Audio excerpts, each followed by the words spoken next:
Okay guys, so we're going to analyse this scrum from the Pro 12 final 2015 between Munster and Glasgow. I'm going to analyse the scrum from a Glasgow point of view. So just to start, we'll run through the scrum from start to finish and let it roll through, and we'll just see what the outcome is, and we'll just see what the obvious improvements that need to be made from Glasgow point of view, and what little details we can do to improve things. Okay, now obviously that Munster were quite dominant in that scrum, but a few little adjustments from us Glasgow side of things can stop all that. Okay, so there's nothing there we can't improve on, and there is a solution to any difficulties you're having in a scrum. Okay, so from the start anyway, we're in good shape here from both props. Okay, Gordon, your back is slightly rounded here. Okay, so I need you to really arch that mid back. Okay, to really straighten out your back. Okay, you're a big, strong, tall man. Okay, and you're propping against someone who's shorter in stature, so it is difficult, but we need to arch that back to really get it straight. Okay, even from the starting setup. Okay, so we'll be moving on a few frames. What I really like here is excellent bind here, Gordon. Okay, so this is the crouch, the bind phase. Okay, so on the bind phase, you get a really good long bind here. Just a little thing in future, a trick would be if you grab your opposition tight head here on the shorts or on the jersey as you have done. Okay, if you can yank on those shorts and try and pull the tight head hips out, okay, that will disrupt him. It'll put him off balance, which will be to your advantage. Because it's BJ's style, BJ really drops his height, okay, at the scrum, okay, to get the height low.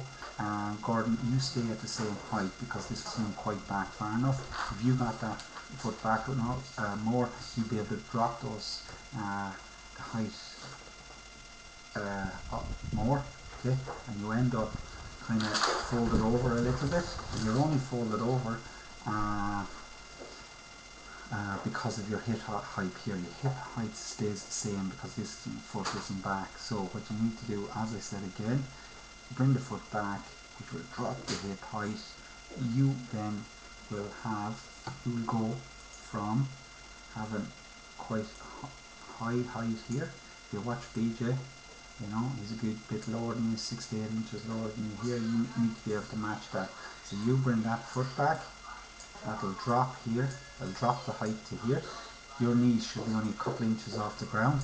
Okay, and that in turn will drop your hip height, and then all of a sudden you're going to be scrummaging at the same level or lower than your opposition.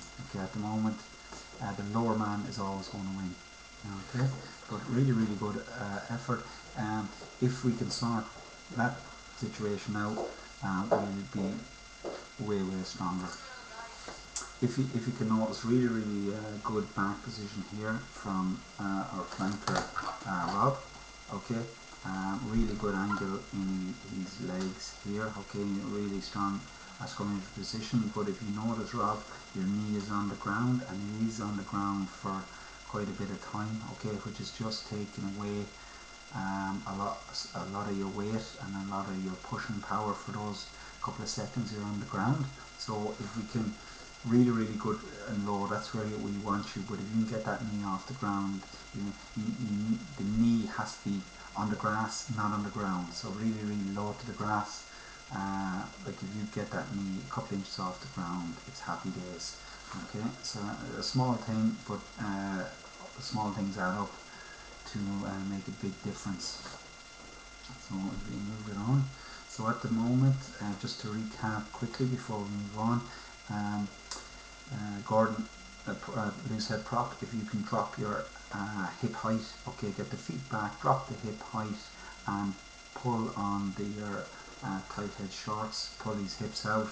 you're going to be a lot stronger. And Rob, if you can get that knee off the ground, those 3-4 things alone would add significantly to the improvement of the scrum. Okay, so really good position here from Leo in the second row, really straight back, good angle here, scrummaging angle in the legs. Okay, really a lot of power coming through. We move on. Munster begin to get a bit of a shove, okay, but because of the pressure, because your hips are quite high, or you're higher than your tight head, Gordon, it just means that he's getting underneath you slightly. As the loose head, you need to get your right shoulder underneath your tight head to really get purchase on him.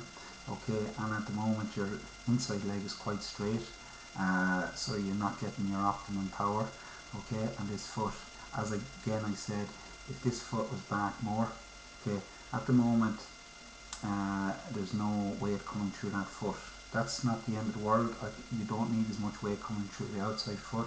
Most of your weight and power should be coming through your inside foot, but you need those feet back in line to get the most effective power through. And you really have to work with your right inside shoulder, Gordon, here, okay, to really work BJ, getting underneath his chest, using your right shoulder to get underneath, get it down on the back of his neck, and really attack him. And also to be that hooker to help Gordon out. You can be really squaring up on your tight head here to try and split the tight head and hooker, okay, to put them under a little bit of pressure. I don't think that was happening as well as it could. And if we can do that, that would add to our scrum also. So we move it on from there. So again, to recap, drop the hips here, which will add to the power. Most of our power should be coming through the inside leg anyway, but we need to drop the hip and upper body height to really start the scrummage underneath our hooker, underneath our opposition tight head, and I need help from my hooker, okay, to try and split the opposition tight head and opposition hooker. So I move on, slide. Okay, at this stage, and it's surely because of the height, it was a height battle here. Okay, the lower height logs win. Munster just got lower and they eventually won the battle. But as I said, I will keep repeating myself, but if we solve the hip height issue here, we're not going to have an issue. You're really working hard here, Josh, at number 8, but unfortunately your shoulders have just slipped above the backside of your second rows, so your full power isn't coming through. Okay, you should have shoulder contact here with your second rows. As it is, your shoulders are stuck in between the second rows. Now the second rows, when the pressure came on, the hips may have split and a gap formed here, so we have to work hard here, Josh, to really keep the second rows hips in tight, and all your power, your shoulder contact is on the hips, so we can use more of your power. Okay, so we'll just move it on as we go. Okay, and at this stage the scrum is won, okay, and the damage is done. But as I said, we sort out those few little issues, okay, and we're going to be more dominant. Just to sum up this particular scrum, okay.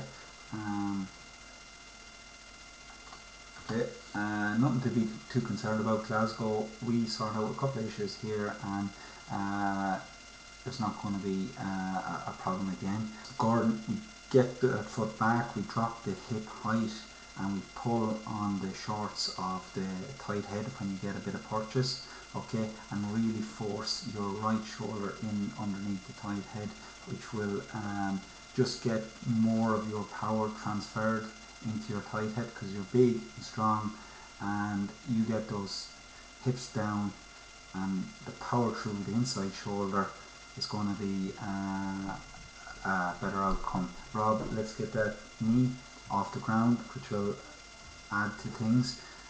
Dougie, can we really work to try and split the opposition loose head and tight head, okay, which will help your loose head Gordon out. And as I said, Josh, really work to keep your shoulder bind on your second rows. Okay, now we've gone through maybe 6-7 little issues there at the moment. There's probably another 6 or 8 issues that we can improve on, but we'll do that in the next scrum.